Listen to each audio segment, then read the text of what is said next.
뭐가 화났어요? 에? 더니 집까지 찾아온 거. Welcome back rockers. आज mister Hindi rockers channel पर हम एक नई सीरीज शुरू करने वाले हैं जिसका नाम है लिंक ईट लव किल। इस नाम की तरह इसकी स्टोरी भी एकदम अलग है। इस कोरियन सीरीज की खासियत यह है कि इसमें fantasy, romance, mystery, suspense, thrill जैसे कई जॉनरा देखने को मिलेंगे। लेकिन सबसे पहले हम इसका आपको वन लाइनर बता देते हैं। इस सीरीज के हीरो की एक जुड़वा बहन थी। बचपन से हीरो उसकी हर फीलिंग्स को खुद अपने अंदर फील करता था, चाहे वो रोए या हंसे या घबराए, हीरो वो सब कुछ फील कर सकता था। लेकिन एक दिन उसकी बहन न जाने कहां लापता हो गई। क्या हीरो की उसकी बहन वापस मिली? फिर कई साल बाद हीरो एक अजनबी लड़की की फीलिंग्स को खुद महसूस करने लगता है। अब सोचिए कि आप किसी से बात कर रहे हैं और अचानक बेवजह ही आप हंसने लगते हैं या रोने लगते हैं, तो लोग आपके बारे में क्या सोचेंगे? हीरो के साथ यही हो रहा है। वो एक अजनबी लड़की के साथ इमोशनली कनेक्टेड क्यों है और इनकी लाइफ में आगे क्या सस्पेंस खुलने वाला है, ये सब हम इस सीरीज में देखने वाले हैं। तो चलिए जल्दी से इसका फर्स्ट एपिसोड देखते हैं। एपिसोड की शुरुआत में बड़े 5 स्टार होटल को दिखाते हैं जहां पर हमारा हीरो एक फेमस शेफ है। हीरो का नाम है गेहून। ये अपने काम में हमेशा परफेक्ट होता है और दूसरों से भी यही एक्सपेक्ट करता है। अपने जूनियर शेफ को उदास देखकर गेहून कहता है कि मुझे पता है तुम्हारा ब्रेकअप हो गया है, लेकिन तुम उदास रहोगे तो कुकिंग ठीक से नहीं कर पाओगे। तुम जाओ, इसको मैं खुद ही कुक कर लूंगा, लेकिन हमेशा ध्यान में रखना कि काम के बीच में पर्सनल प्रॉब्लम्स कभी मत लाना। अब ये कहकर वो खुद कुक करने लगता है, लेकिन वहाँ एडवाइस देकर उसे खुद अजीब सा फील होता है। उसे लगता है कि वो किसी को देख रहा है, पर उसका रूप ठीक से नजर नहीं आता। अचानक उसकी आंखें बाहर आती हैं और वो बेहोश हो जाता है। दरअसल कई दिनों से गेहून ऐसी प्रॉब्लम्स फेस कर रहा है। अब कस्टमर से बात करते वक्त वो अचानक ही इमोशनल होकर रोने भी लगता है, कभी कभी बिना वजह हंसने भी लगता है, और इस तरह के कई इमोशन उसके अंदर आते जाते रहते हैं जिन पर उसका कोई कंट्रोल नहीं होता। अब उसके कस्टमर्स मैनेजर से कंप्लेंट करने लगते हैं। गेहून का मैनेजर चाइन उससे पूछता है कि आखिर तुम्हारी प्रॉब्लम क्या है।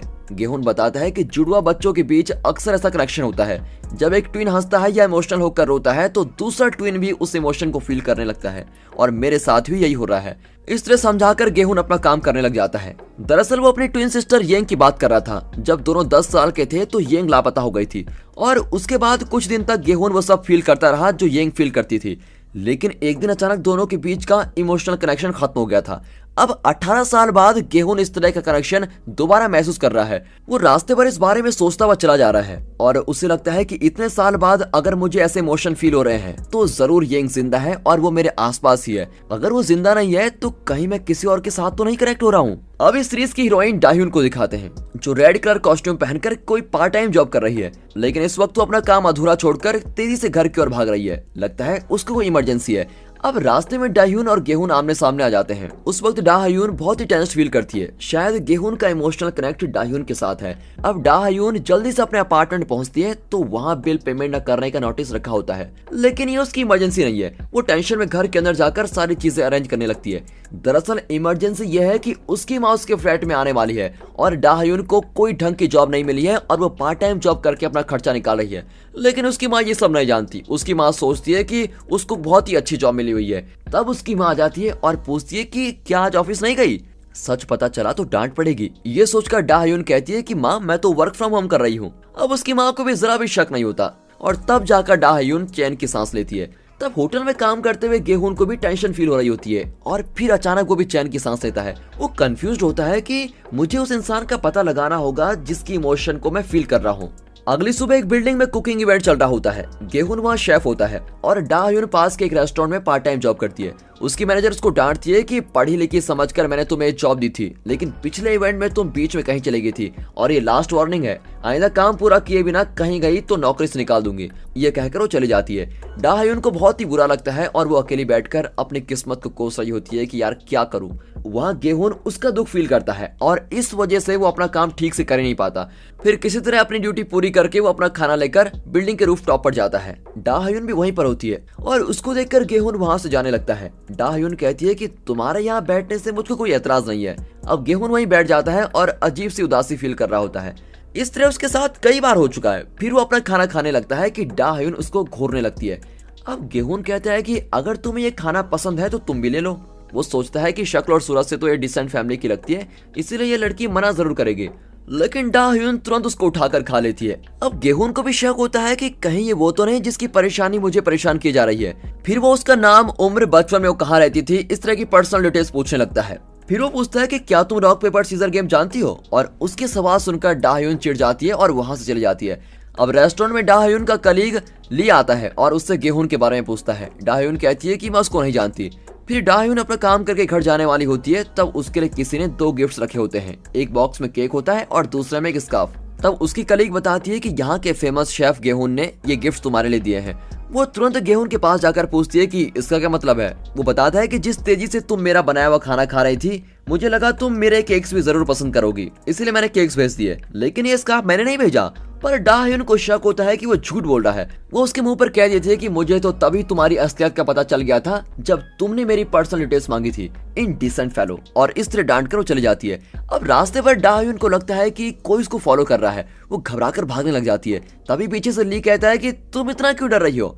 अब डाह्यून उसको डांटती है कि गधे कहीं की, डरा दिया ना मुझको, फिर कभी ऐसा मत करना, और ये कहकर वो चली जाती है।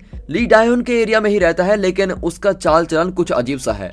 अब अगली सुबह डाह्यून के घर एक पार्सल आता है। उसके अंदर शूज होते हैं। ये जरूर शेफ गेहून का ही काम होगा। ये सोचकर डाह्यून बहुत ही टेंशन होती है। इतना ही नहीं, उसके ऑफिस में, घर के मेल बॉक्स में हर जगह पार्सल आने लगते हैं। अब डाह्यून बहुत ही इरिटेट हो जाती है और सारे गिफ्ट्स कचरे के डिब्बे में फेंक देती है। वो सोचती है कि एक बार इस आदमी से बात क्या कर ली मैंने, परेशानी किया जा रहा है। अब वो गेहून के बारे में सर्च करती है तो पता चलता है कि वो बहुत ही फेमस शेफ है, लेकिन वो अचानक ही अजीब बिहेव करने लगता है। कभी हंसता है, कभी बहुत इमोशनल होकर रोने लगता है, और कभी पता नहीं क्या करता है। वो ऐसा क्यों करता है ये कोई नहीं जानता। गेहून खुद भी नहीं जानता कि उसके साथ ये सब क्यों हो रहा है। अब ये सब जानकर डाह्यून को लगता है कि शायद ये आदमी पागल है, तभी वो मुझसे अजीब से सवाल कर रहा था। यहाँ गेहून अपनी बहन येंग की बचपन की फोटो को किसी ऐप में फीड करता है और पता लगाने की कोशिश करता है कि वो अब कैसी दिखती होगी। तब उसका बेस्ट फ्रेंड कहता है कि तुम्हारी प्रॉब्लम्स तो दिन बर दिन बढ़ती जा रही हैं। अगर काम के वक्त तुम इसी तरह बेवजह हंसते रोते रहे तो जल्द ही हमारी नौकरी चली जाएगी।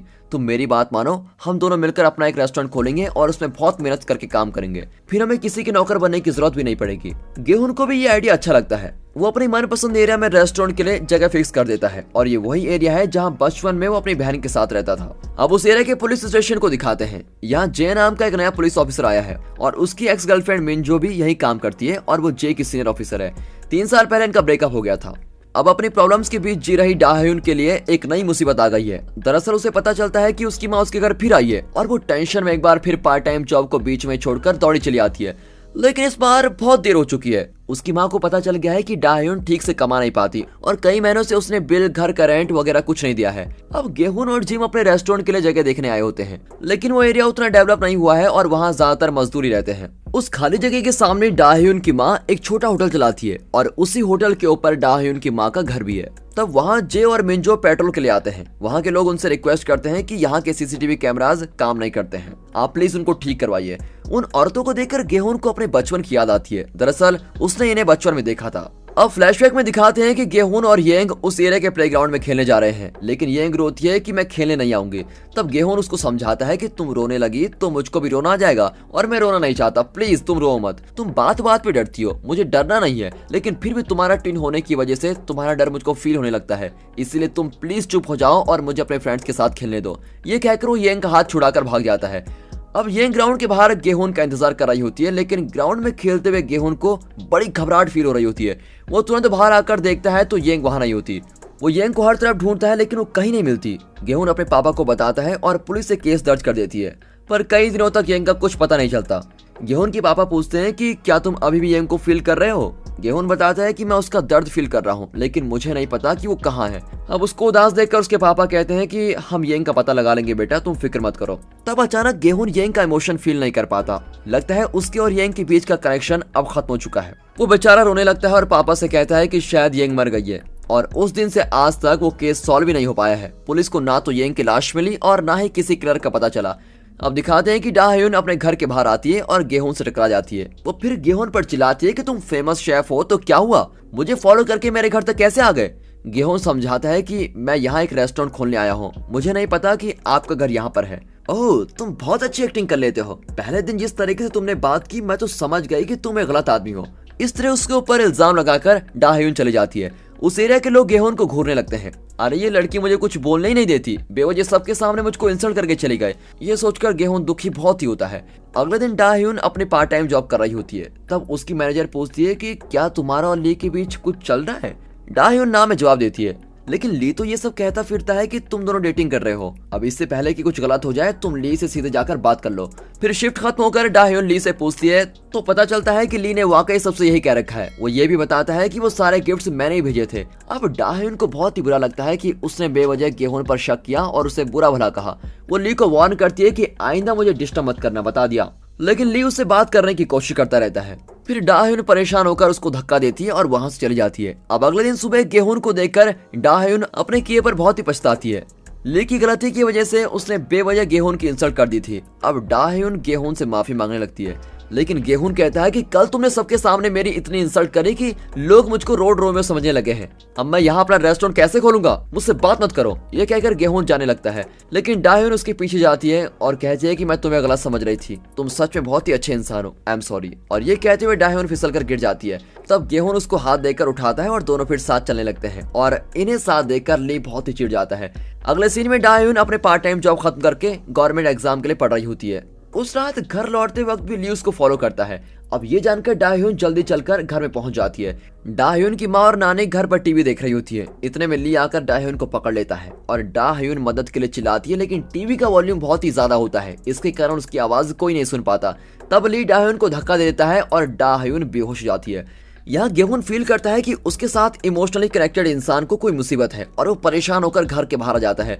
फिर बहुत देर बाद डाह्यून होश में आती है और ये देखकर वो बहुत ही शॉक हो जाती है कि ली नीचे पड़ा हुआ है। ली के सर पर चोट लगी होती है और खून बह रहा होता है। अब डाह्यून बड़ी टेंशन में होती है कि कहीं गुस्से में मैंने इसको जान से तो नहीं मार डाला। वो सरेंडर होने के लिए सीधे पुलिस स्टेशन चली जाती है, पर उसके दिमाग में यही चल रहा होता है कि मुझे एक अच्छी जॉब करनी है और लाइफ में सेटल होना है। इसलिए पुलिस के लाख पूछने पर भी वो नहीं बताती कि वो किस लिए आई थी। फिर वो चुपचाप घर लौट आती है। उसकी माँ और नानी ली की लाश के पास ही बैठी होती हैं।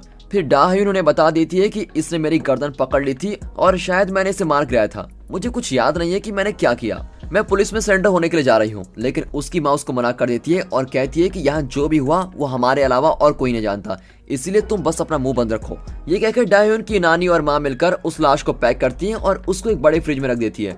फिर वो खून के सारे निशान को मिटा देती हैं और उसकी माँ कहती है कि मैं अभी जाकर एक ट्रक लेकर आती हूँ, फिर हम इस लाश को कहीं डिस्पोज कर देंगे।